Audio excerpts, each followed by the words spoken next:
All right, so today we're going to walk through the GeoPDF toolbar, and in particular, we're going to talk about the Composer toolbars, some of that functionality.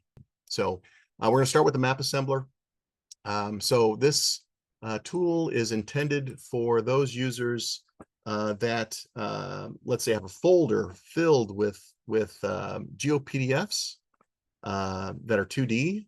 They're all geo-registered, and typically the work has to be done in, let's say, the corners of the map.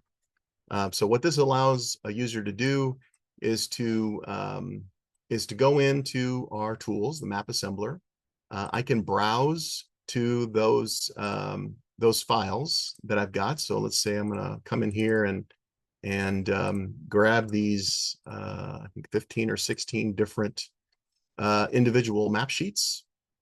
It's going to read through those. It's going to verify that they're all geo-registered. The ones that are geo-registered will be added to the list, and then I can go ahead and hit assemble.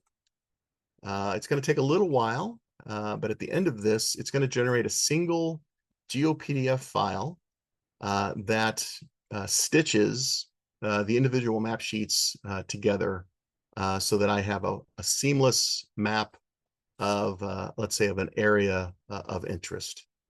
And so now I can come in here. If I move my mouse across the map again, you're going to see my Latin long values light up.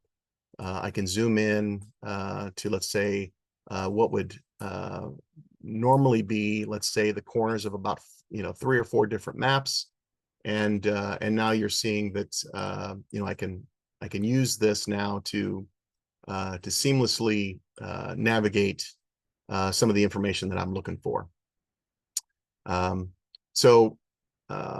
so it's a kind of a powerful tool for those users that have a ton of map sheets or several map sheets, and the details that they needed are in the edges or the corners of the maps, and they can use this tool to alleviate that. So it's a kind of just a single experience, single map sheet experience. So that's the map assembler tool. I'm going to go ahead and hit close here.